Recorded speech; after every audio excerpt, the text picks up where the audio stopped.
All right, so it's posting now. And I'm going to record here as a backup. I'm going to let everyone in and we'll begin in just a moment as soon as everyone's in the room.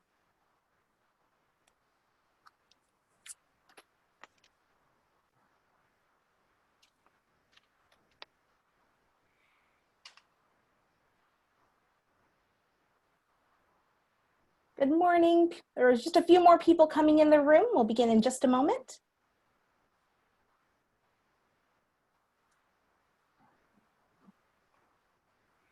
Well, hello, everyone. My name is Rachel Lucy Hitt, and on behalf of the Holocaust Memorial Resource and Education Center of Florida, I'm very pleased to welcome you here for another session of In My Own Words. Today, we are very pleased to share some special guests with you. We have Tali Dippold, as well as Dr. Edith Eger here with us. I'll be turning the floor over to them in just a moment, but I wanted to make sure that you all know just a couple things. We will be recording today's session, as always. So immediately after the conclusion of the event, we will get working on making sure that we get it up on our website. So if there's any pieces that you miss or you'd like to share this program with someone that wasn't able to be here today, we encourage you to share that with them. In addition, just for sound quality, for everyone's listening enjoyment, we are muting everyone's session, but we highly encourage, if you have any questions throughout the entire program, please feel free to type them into the chat box. We will be monitoring them, and towards the end of the session, we're going to get to as many questions as possible. So with that, I'm actually going to introduce Tali to you, who will then introduce Dr. Eger. Tali Dippold is the Associate Director of the Stan Greenspan Center for Peace and Social Justice at Queen's University of Charlotte. She served as the Executive Director of the Levine Skloot Judaic Library and Resource Center at Shalom Park. She graduated cum laude with a BS in Hospitality Management from the University of New Hampshire, and graduated as class valedictorian with an MS in Genocide and Holocaust Studies from Gratz College. Tali decided to take her passion for storytelling, customer service, and empathy, and pursue her lifelong passion for Holocaust and human rights education. During the past decade, she has traveled extensively throughout Eastern Europe and participated in numerous educational opportunities, including the USHMM Balfour Conference, the Holocaust and Jewish Resistance Teacher Program, as well as the Hillel International Professionals Heritage Study Tour in Poland. She serves as an active member of the North Carolina Council on Holocaust since 2013 and serves on the executive board of the Association of Holocaust Organizations since January of 2019. Tali also co-teaches a college class on preserving memory in the digital age that culminates in a 2-week study tour in Poland, where she leads a group in cemetery restoration work. She considers herself a 3G, as all 4 of her grandparents are Holocaust survivors. Tali is a native of Jerusalem and enjoys traveling and sharing her stories. Tali, I'm pleased to pass it over to you. Thank you so much, Rachel. I'm thrilled to be here. And I am thrilled to introduce the reason that we are all here to get to spend some time with Dr. Edith Eva Eger. First, a huge thank you to the Holocaust Memorial Resource and Education Center of Florida. And thank you to Rachel, Stephen, Serena, and Lisa. We are thrilled to join you today. So moving on to Dr. Edith Eva Eger. Edith is a native of Hungary. She was just a teenager in 1944 when she experienced one of the worst evils the human race has ever known. As a Jew living in Nazi-occupied Eastern Europe, she and her family were sent to Auschwitz. It was her bravery and her resilience that kept her and her sister alive. Towards the end of the war, she was moved to Austria, and on May 4th, 1945, she was liberated. After the war, Edith moved to Czechoslovakia, where she met the man that she would marry, and in 1949, she immigrated to America.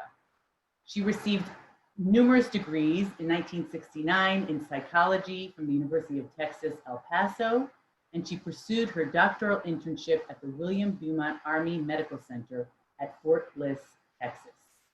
She's a prolific author. I have one of her books right behind me in my background.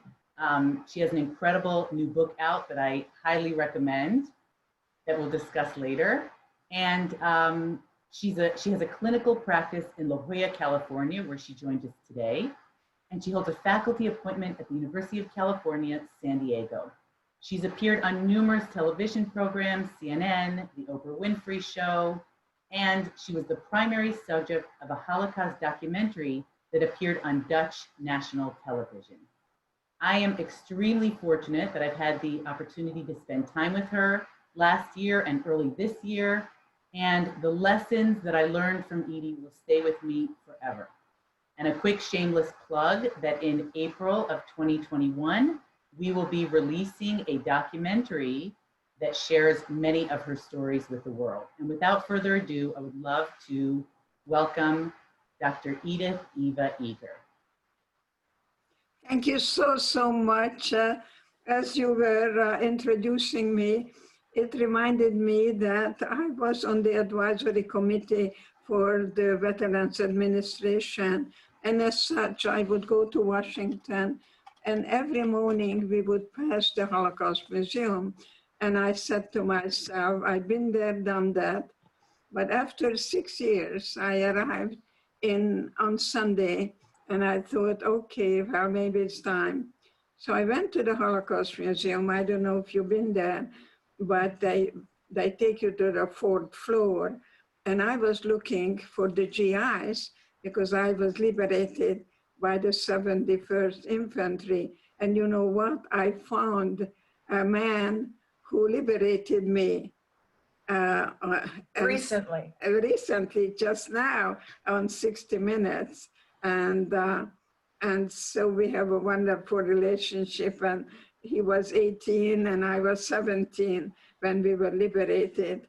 So I like to also tell you that it's very important, especially when I speak to the military and the churches as well, that unfortunately genocide is still with us as we speak, but never in a history of mankind such a scientific and systematic annihilation of people existed when 15 highly educated people, that comes from highly educated people, I must say that, because I'm very interested what teachers are teaching, not what to think, but how to think, and to question authority. I love young people and I want to be a good role model to them.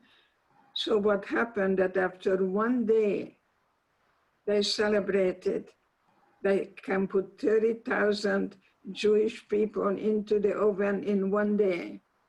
And I am part of that final solution of Eichmann. So just that for the introduction. And yes, I was 16 years old. I was in love. My boyfriend and I were going to go to Palestine, and we belonged to the Betar, and we're gonna go and fight. And we're gonna go to Israel. And we had this enthusiasm. We had meaning in our lives. Unfortunately, he was killed a day before liberation. So I'm 93 years old. I have 3 children, 5 grandchildren, and 7 great-grandsons. And that's my best revenge to Hitler.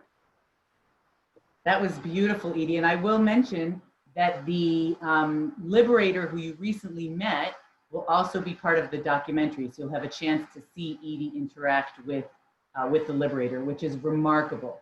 So we want to focus on the current day because Edie always looks forward. But for a moment, I'd love to take a lens looking backwards.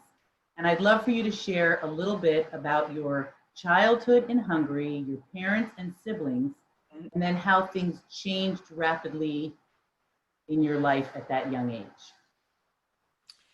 I have this belief, feeling or faith that maybe God makes a decision about the kind of life we're going to be put here into this world for.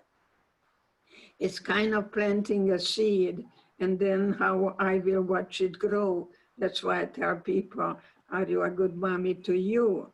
Because your self-love is self-care, you know, that you've got to really see everything begins with you. We're born alone, we die, and there's something in between birth and death called life. And do you live a lifestyle? That means you get up in the morning, you look in the mirror, you honor yourself, and you decide the kind of day that you will have, because what you think, you create. So I was born into a very talented family. My parents had two beautiful girls, and of course, they wanted a son, and I came along. And I think God put me in that family because my two sisters blindfolded me when they took me for a walk because I became cross-eyed when I was 3 years old. My mother looked at me very seriously and said, I quote, "I'm glad that you have brains because you have no looks." So the reason I'm telling you that, I'm not angry at my mom, but we do carry with us sometimes the messages that we received in our childhood, and then we live what we learned. You can rewrite your script, you know, and I am telling you, my mom gave me an opportunity to become a very highly and very erudite teenager. I had my own book club, and here I am now, Dr. Edith Eva Eger, at the university medical school. I now guide the residents. These are third-year residents, and the subject is now dying. And I think we die the way we live. And it's very good this time to be interested more in loving than being loved. And so I hope that my talk today will give you an opportunity to reclaim your innocence, as I did when I returned to Auschwitz. Tell us a little bit, Edie, about your mother. We'd love to hear about your mother and your sisters and the process that unfortunately changed your existence at that time. My mother helped me to read Gone with the Wind. So today I'm going to tell you, are you a perfectionist? And if you are, you're going to procrastinate. And it reminds me of in Gone with the Wind, when she said, it's the war and people are killing each other. And she says, I'll think about it tomorrow. So if you procrastinate, chances are you want to look at whether you are a perfectionist. That means you have to do everything just right. And my granddaughter did that, and she was in a very special class when the IQ started at 145. And she was erasing everything a million times, and the teacher called her my little red caboose. And so she was ready to leave the class because she didn't think that she was able to cut the mustard in this class.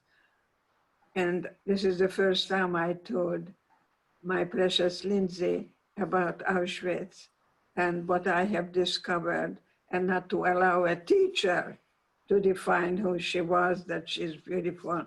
So when she went to high school and was time to write for colleges, she wrote her autobiography, and the title was "When the Engine when the caboose became an engine." And so I love to work with young people. They are the future, and I keep telling them that they are the ambassadors for peace. And so my mom was teaching me a lot. She took me to the opera, and in the carol car, she hugged me and she said, and I quote her when I especially speak to the children, she said, honey, we don't know where we're going. We don't know what's going to happen. Just remember, no one can take away from you what you put here in your own mind. And that's exactly what happened. Everything was taken away from me, except I had my sister and I had my mind, Magda. My father was a tailor who became a couturier.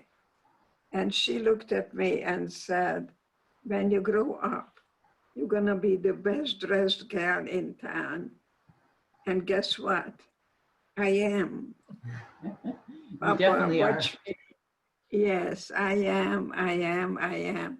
You know, the dress that I took to Auschwitz with me, I have a picture of it.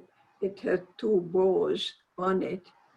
And when it was time for Dr. Mengele to go to the left and go to the right, I know he took a little while to watch my bows. And I always wondered, is this that maybe he decided that maybe I'll just send her to live? I don't know, but I've been thinking a great deal about how can I tell people about not recovery, but discovery. Tell us about your discovery at Auschwitz. What happened when you arrived there and who you were with, and then the discoveries that you made during your time there. Since I'm a teacher, you know, I study a great deal, and Hans Selye got the Nobel Prize about the stress studies, that anything stressful that happens to us, we have 2 automatic responses, we either fight or flee. When I arrived in the other side, called Birkenau, it didn't work, because if you touched the guards, you were shot. And many girls were shot right in front of me. So to fight, it didn't work. To flee didn't work either, because if you touched the barbed wires, you were electrocuted. And yes, I saw the bodies. So what I'm bringing to you today, to find out actually what my ballet master told me, that God built me in such a magnificent way. He said to me, all ecstasy comes from within you. And I thought, what is that word? I never understood that word, but I discovered that when nothing comes from the outside, you discover your inner resources. And the more you suffer, the stronger you become. And that's what I bring you, to be able to think about your thinking and pay attention what you're paying attention to. And this is December, this is the time to make a plan, what you're gonna take with you for next year, what you're gonna leave behind. Jewish people have a wonderful way to really celebrate life by knowing that our ancestors didn't have it as good as we did, and they never gave up. I carry that blood. I carry that blood, especially in young people, to tell them, look at your birth certificate. Life is not easy. There is no guarantee. There is no certainty. There is probability. Thank you. How long were you in the Birkenau camp? And during that time, what are some of the personal lessons that you took from that period? I think what was unfortunately that we experienced today too, that we didn't know what's going to happen next. When I took a shower, we didn't know whether water is going to come out or gas. 4 o'clock in the morning we stood, and we didn't know what's going to happen today. My sister Magda was the pretty one in the family, My sister Clara was the child prodigy. Many people didn't even know I existed. So when we're completely shaven, my beautiful Magda looked at me and said, "How do I look?" Hungarian women are very vain. I want you to know that too. So I had a choice then. I like to bring the there and then to the here and now, because anything I say, I lived it. So I had a choice, as you had now, whether you pay attention what you lost or what is still there. So Magda was there with a bald head, and I told her, I realized I am her mirror. I said to her, "Magda, you have beautiful eyes." And you know what? I didn't see it when you had your hair all over the place. So today I ask people, if you say anything to anyone, ask yourself. Jewish people are very good at talking to themselves. Ask yourself, is it kind? Is it really important? Is it necessary? Because God gave us 2 ears and 1 mouth, so we can listen more and talk less. And so that's how we entered Auschwitz. Can you tell us about the interaction with Dr. Mengele? I was just going to tell you that he came to the barracks and wanted to know who can entertain him. And the girls who knew me well, I was the one who danced the Hungarian Csárdas for the president who came, Horthy. So they just threw me in front of him. And he says, "Dance for me." And I closed my eyes. And I pretended that the music was Tchaikovsky. And I was dancing the Romeo and Juliet at the Budapest Opera House. I can still picture myself now.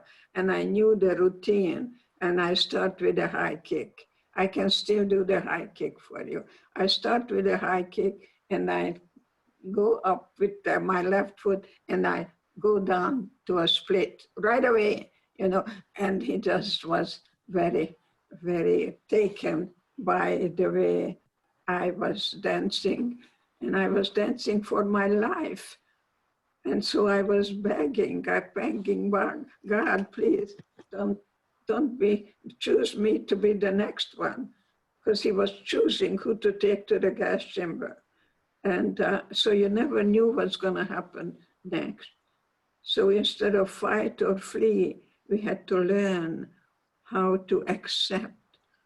And I said to myself, if I survive today, then tomorrow I'll be free. I'm going to meet my boyfriend, and I'm going to meet my boyfriend and I'm going to show him, because he told me I have beautiful eyes and I have beautiful hands. And Dr. Mengele, when I was done, he gave me a piece of bread. Now, I had a choice then to get the bread and gobble it up. But you know what, thank God, I climbed up, I was on the top, and I shared my bread. And all I can tell you, when I was in a death march, going from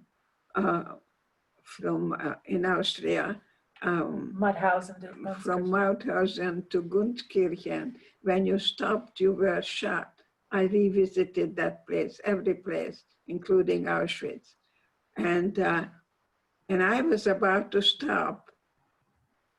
And you know, the girls that I shared the bread with, they came and they formed a chair with their arms. I'm gonna show it to you. And they carried me so I wouldn't die.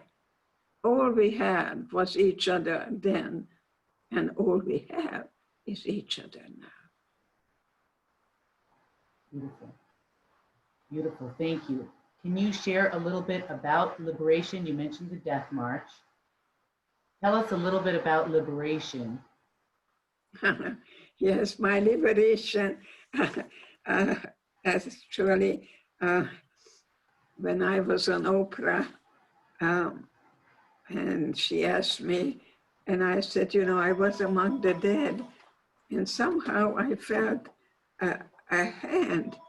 Somebody is touching my hand, and I looked up, and I saw a big lip. And I never saw a man of color. So she looked up too, and she said, was he black? Yes. And then I saw tears in the eye and M&Ms in the hand. Today, when I go to schools, they give me a lot of M&Ms. My closet is filled with M&Ms. Don't send me M&Ms, please.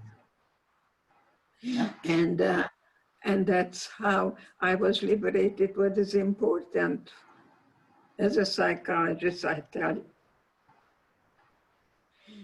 that we were liberated. And I studied with Eric Fromm. I always went to the originals. And he has a wonderful book, Escape from Freedom. See, when you're free, you're responsible. And we were free.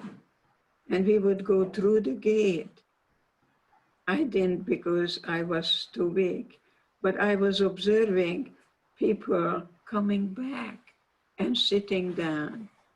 And this is Dr. Seligman's literature on positive psychology that is called The Learned Helplessness.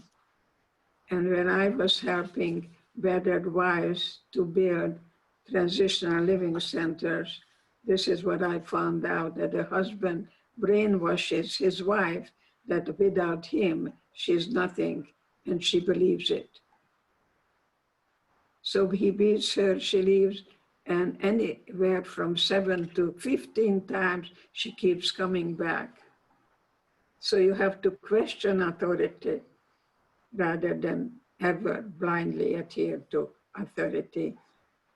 Ahmadinejad said that the Holocaust did not exist. I don't think he read Plato. And Plato said, remember I told you I was a very erudite teenager. I read Plato, and he said you have to think of a lie, and it has to be a big one. And then you repeat it until people believe it. Question authority, I beg young people, rather than ever blindly adhering to authority. There's a book by Adorno, it's called The Authoritarian Personality, and he talks about the California F scale. F stands for fascist, and he believes that small town USA is ripe for fascism because they blindly adhere to authority. So our biggest enemy is really very important to have a way of thinking that you blindly adhere to authority rather than question authority. Edith, I wanted to ask you about you mentioned that you returned back to the various locations, and I know that was a very transformative experience. Many survivors do not choose to go back. Can you tell us about your decision to go back and what you learned during that period, during that trip? Yes, actually, I was beginning to work with post-traumatic stress disorder. It's not a disorder, it's a reaction to a loss. You know, it's grief, we pathologize too much. But I had these two paraplegics, and one of them would be in a kind of a fetal position. Why me, and blaming God, country, and conversely, God sends people my way, I think. They don't come to me. You were sent to me too. The other one is in a wheelchair, and he says the following: hey, doc, I am the luckiest man. I am in a wheelchair. And now I can see my children's eyes much closer. I can see the flowers. And I'm there with a white coat. And it says Dr. Eger, Department of Psychiatry. And I am feeling like the biggest imposter in the world. I went to school, I went to school, I went to school. I became a diplomat in this, that, because I told them the further I run away, the more I'm going to forget that. And that's when I decided to go back to Auschwitz, knowing that I cannot take them further than I have gone myself. So if I wish I could meet those two Vietnam veterans that gave me the idea that I must give myself permission to go back to that lion's den and look at the lion in the face and reclaim my innocence and assign the shame and guilt to the perpetrator. You cannot have peace until you go through the rage. So don't cover garlic with chocolate. It doesn't take, I know, it doesn't do you any good. So when I asked my Magda to come with me, because I wanted to honor my mother, because exactly what happened, what she told me. And I told her, you know, we lost our family and we never went to a funeral. And she told me I'm an idiot and I'm a masochist. We went through the same experience. So there is a difference between reacting or responding. If someone tells you, you're going to be dumped on. That's what I teach children. That's what the bully does. You are stupid, you. The minute you hear the word you take a deep breath, you take relaxation and say to yourself, the more they talk, the more relaxed I become. You take the negative stimuli, immediately turn it into positive, and the longer they talk, the more you practice your low frustration tolerance level. So I'm not a shrink, I'm a stretch. And I'm stretching your comfort zone today, knowing that this is temporary. You don't have to like it. You don't have to be really anything other than telling yourself, I don't like it, it's inconvenient, and it's temporary, and I can survive it. So give me the but, and I give you an and. Yes, and, Fedora. Yes, and, rather than yes, but. I don't know if your mother ever told you that you're a beautiful girl, but you're fat, and but you're pimply. What happens when you say but? You only think of what you hear after the but. So I tell especially parents, don't say yes, but, or your husband. Men like compliments. And the best thing is to watch Fiddler on a Roof when she knows that the husband needs to know that he is the head of the family and he makes all the decisions in this family, and guess who does? She doesn't have any ego needs. She doesn't compete or dominate. She cooperates and works alongside of the man. And that's what the pioneer women did in America.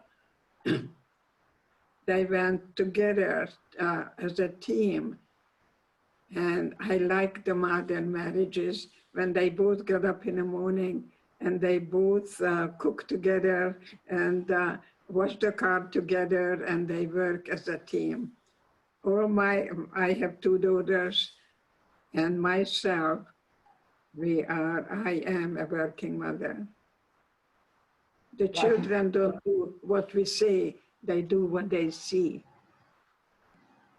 I beg men not to ever raise his voice because the child suffers from PTSD. The child startles. I do. I still do. I see a man in uniform. I was stopped and given a ticket in a 25-mile zone. I drove 40 miles. And I looked at the policeman and I begged him not to give me a ticket. And he gave me a ticket. And you know what? I collapsed. And there were two policemen and none of them helped me to get up. And I told my daughter, a beautiful, brilliant psychologist, what happened. And you know what she said? Mother, it's only money. It wasn't the money. So you see, people say to me, you overcame. No, I did not. I'm reminded almost every day. I went to have steak and I was on cobblestones. Immediately I saw the picture of children who were spitting at us as we were walking and calling us pigs. So I don't know that word overcome. I came to terms with it. Edie, I don't forget it or overcome it. I can tell you I was definitely sent to you, and I quote you all the time. One of my absolute favorite lines that you say, that I tell my husband on a daily basis, is, "Would you be married to you?" That was my pearls of wisdom, one of the best Edieisms that I have. I love that. So I wanted to... The other one is, when did your childhood end? Exactly. I wanted to focus a little bit on the period after the war, on you arriving to America, you're having children, and I want to incorporate into this one of the questions that came in, if you can talk a little bit about intergenerational trauma and how survivors pass on or don't pass on some of this trauma on a cellular level to the next generation. Yes. If you are a child of a survivor, I had a 2-year-old little girl. The 2-year-old little girl becomes the parent's parent. She introduces you to peanut butter. She introduces you to tuna fish that you never saw before. And most of all, she teaches you he teaches you how to speak English. And so my little girl did that. And guess what? We were very, very poor. I worked in a factory doing piecework for 7 cents a dozen. So the faster I worked, the more 7 cents I got. And my husband ended up in a TB hospital. And it was in November when she came from the wonderful Mrs. Bauer, a Christian woman who took Marian in and no charge. And she said, you have to buy a turkey because Thanksgiving is coming up. So what we learned, survivors, is what to say or what not to say to the child. I didn't say to Marianne that I don't think I can buy a turkey because I don't have the money. But I became a dancer and I went to a grocery store called Schreiber. I don't know whether they were Jewish or German or both, I don't know. But I know that I know the guy was looking over me because I was checking out the price. So I passed the turkeys and finally find a little, it's in my book, a little chicken, the smallest chicken, and I gave him my money and he took 25 cents and 4 pennies. And people tell me, you couldn't buy a chicken for 29 cents. I bought a chicken and I know it was 29 cents in 1949. The thing that also happened, unfortunately, that I survived Nazi Germany, communist Russia, and I came to America, and when I went to the bathroom, one of them said colored. That was a discovery. Don't forget the story about the turkey. Finish the story about the turkey. Okay. The turkey story is that I took a bus and then another bus and another bus to go home to the backyard of a home that had a maid's room where we lived. That was our home. And the people were Jewish and they called us greener, you know, and they were telling me how to make a cake. They didn't realize that I had the most wonderful Austro-Hungarian pastry at home. So, you know, they put us in a box you know, the greener. And so anyway, I did my choreography and I came in fired up, totally fired up, like I'm fired up now. And I did the high kick and I said, guess what? We're gonna have a baby turkey. And she went back to school. I had a baby turkey. She didn't know we were poor. And I went into a boutique shop. See, my father was a tailor who became a couturier and told me when I grow up, I'll be the best dressed girl in town. And that's very true. I do wear designer's clothes. But my little girl wore designer's clothes too, because I told the owner, if you go down to 75%, because I saw you have 75%, I want you to save it for me. I never wanted my little girl to look poor. Even in high school, I bought her Pendleton skirts. I remember that because I didn't want her to not look like the best dressed girl in that classroom. I wanted to assimilate too much because I didn't tell my children about Auschwitz at all until I read Man's Search for Meaning by Viktor Frankl. And when I read that book, I wanted to write 10 pages and I became a diplomat. I did a 90th birthday a keynote speech for Viktor Frankl. And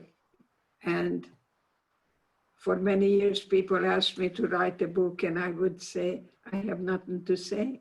I have nothing to say until Philip Zimbardo from Stanford told me, I tell you what, the survivors who are famous are all men. We need a female voice. And I am the female voice of Viktor Frankl in The Choice. Wonderful. And tell us about the other project that you have besides The Choice, which we all cherish and love. Tell us about your new project that you're working on, and then we have a few questions that have come in that I'll ask you. The gift. The gift came because I have beautiful, beautiful people all over the world who said to me, you're not done. We need another book that is practical. Tell us what we can do. And that's how the gift was born. I gave you 12, I was gonna give you 24, and then I decided 12 is enough. But if you want anything more, I am full of it. I'm still studying. I have yet to arrive. I'm still climbing the mountain, and I never stop climbing. We love that message. That's perfect. Can you tell us a little bit about your philosophy on forgiveness and if this has helped you or helped your patients? I actually adhere to the Hasidic philosophy that you look at everything from the positive perspective. And this is what I practice, to be a realist rather than an idealist. And forgiveness to me is not me forgiving you. I don't have any godly powers, just don't even think about that. I think forgiveness is a gift that I give myself, because if I would live in the fear and the hate, I would still be a prisoner of the past. So I think I spell selfish with a self-ish. I want my true self, that I would never be the hostage or a prisoner of the past. I never forget what happened. I don't overcome it. I came to terms with it, and I call it my cherished wound. Part of me was left in Auschwitz. It's not the better part, I assure you. But I think of that little girl who's grieving not what happened, but what didn't happen. Beautiful. Beautiful. I'd love to hear your thoughts on what you would say to people who think that the Holocaust is a Jewish problem instead of a human problem. Yeah. Well, you know, when I went to Jewish schools as a child, and we came out of the school, children were spitting at me, and they called me a Christ killer. That was before Hitler. I hated Christmas. I hated Christmas, and I did not know that Jesus was a poor Jewish boy. I didn't know any of that ever. So it's very, very important that we all come perhaps from the house of David and we go back to the originals and what happened. As you know, that when the Jews were on the desert, I think of 40 years that it took them to go to that promised land, and they never gave up. And that's the blood I carry, never ever to give up. And then from that came the state of Israel. And that's what we have now. You know what? If you go to Israel, to the old age homes, people are smoking pot. They have the best pot. It's not turning you on, it's helping with your arthritis and your pain. Yeah, we are the originals. Even anything, Nobel Prize winners. Just look at the Nobel Prize winners. The majority Jewish. I wanted to ask you about your decision to share your story. So as you know, my grandparents did not share their story. And for a long time, you didn't as well. And then you had a relationship, you had a connection to Viktor Frankl and his book, Man's Search for Meaning. Can you tell us a little bit about his influence on your work and your relationship? My life has changed, actually. I was at the University of Texas and someone somehow found out that I was in Auschwitz and said, you know, you got to read this book. And so I ran home. It was in the middle of the night. I was always in the library. I graduated cum laude myself, but I never showed up for my graduation because I said to myself that I don't deserve it because I'm alive. I had tremendous survivor's guilt. So have you ever read a book that you wanted to read 10 more pages for everyone? So I actually wrote a little article, and the positive psychology people published it, and someone sent it that to Viktor Frankl, and I got a letter from Vienna, says Viktor Frankl wants to get to know me, and we met in San Diego at the International University, and that's how I became a diplomate in logotherapy. I even danced with him in Regensburg. I did when he was 90 years old, I did a keynote address at the logotherapy conference. And so he, I tell you, has the most wonderful man that I admired. He was climbing the mountains, the Alps, in his 70s. And when I met him, he was taking flying lessons in his 70s. Amazing.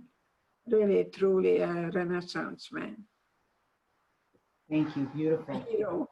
I want you to know that for many, many people on this call and in your community of thousands of followers, you are their inspiration and you are the one that they turn to, and they want more pages of your book. So I want to personally thank you for so much of your dedication and sharing your story. And I always like to leave the last word to you giving your message to the audience here and to many generations who will hopefully get to hear your incredible wisdom and idiisms that I use on a daily basis.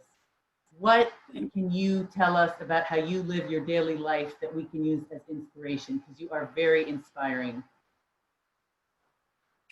There are three things that I do every day with my patients and with myself as well, is grieving, feeling, and healing. I have yet to arrive. I climb and I slip and I climb and I slip, and I will never stop climbing. I don't believe in retirement. I don't care about the chronological age. They're just numbers. It's going to happen anyway. I have a very, very hopeful attitude, and I discovered that how to actually change hatred into pity. And so there are two things. I live in a present. I can only touch you now. So I hope that you can risk and maybe tell someone that you like to get to know them, and they may tell you that they're not interested. Just remember, rejection is an English word that people make up to express a feeling when you don't get what you want. It's all in your expectation. So do not take things personally. If anything, if somebody calls your name, all you have to do, put an I in front of it, and they usually are talking about themselves. And just say thank you. A lot of thank yous. I say a lot of thank yous. Thank you for your opinion. Thank you for your input. I don't deny someone else's truth. I would not tell Ahmadinejad that you're wrong, because his mind is already made up, and he didn't read Plato. So I just don't judge other people. I hope we can recognize that the most obnoxious person is your best teacher. And I took care of a 14-year-old white supremacy boy, and he never knew where I came from, and never knew my history, because he told me that it's time for America to be white again, and he's gonna kill all the Jews, and then all the using the N-word, and the Chincos and the Mexicans. That was in Texas. And I just told him, tell me more, because God, I asked God, what do I do with that? God, you send me people, and God told me, find the bigot in you. And I told God, it's impossible. I joined the NAACP, I marched with Martin Luther King, you know, I kept going, and God said, find the bigot in you. And then I looked at that little boy who gave up all his freedom to a man called David Koresh in Texas. They ended up bombing his place. Okay, and I had 3 words, tell me more. Love is time, T-I-M-E, time. Tell me more. He never knew. If I would have reacted, that's the difference between reacting and responding. If I would have reacted, I would have dragged him by his hair to the corner, and I would step on him and I tell him, how dare you talk to me like that? My mother went to the gas chamber. That's the way I would have reacted, but God told me to find the bigot in me. There is a Hitler, and there is goodness and kindness and peacefulness. There is no love without hate. There is no summer without winter, and there is no life without death. I hope you live a lifestyle. Every moment is precious. And I, as a survivor, tell you, to me, life is the most precious gift that God has given me, not only to survive, but to be a guide to other people, as you can be a guide, that people who stand on your shoulder can see further.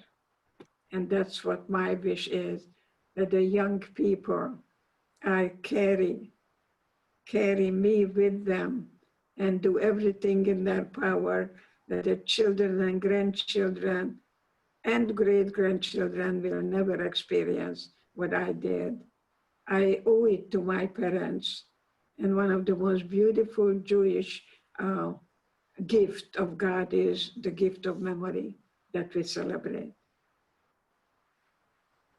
Thank you. Edie, I want to tell you that you are, for me and for many in this community, many on here, you are a gift. And I carry your words with me on a regular basis. You are. Thank you for showing up. Please show up for your children, show up for your grandchildren. And love is a four-letter word, T-I-M-E, time. I spent wonderful, wonderful time with you. Shalom. Have a happy Hanukkah, Christmas, holidays, and pay attention what you're going to hold into and what are you going to let go of.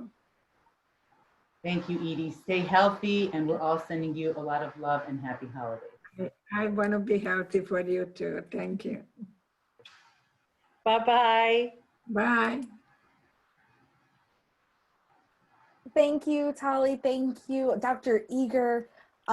Honestly, I also, Dr. Eger, just wanted to say, I typed this in the chat, but I felt like every sentence that was coming out of your mouth felt like this treasure trove of guidance and wisdom and life lessons. And I was seeing multiple people saying similar things in the room. And so I wanted to thank you for that. And also know, as you said, share with your children and your grandchildren. I wanted you to know that there actually were some students also on this session as well. So you were sharing your message far and wide. And many of you that asked if this will be recorded, it absolutely has been recorded. It's available right now on Facebook, but we will be putting it on our website as well a little bit later today, shortly after this program ends. And there will also be information there on her books if you're interested in purchasing them, as well as you'll be receiving an email. And also look in the chat because we'll put the links there as well to get any feedback from you. We really we would love to share any of your feedback with Tali and Dr. Eger, as well as any ways that we can meet the needs of our community. If there are ways that we can improve this, we definitely want to do that as well.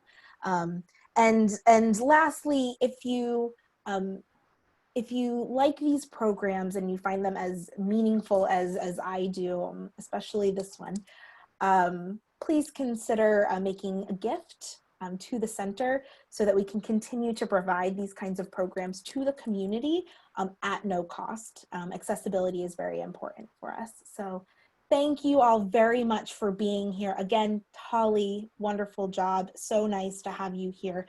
And Dr. Eger, you are a gift. Thank you so much for being here. Have a wonderful day, everyone. Thank you.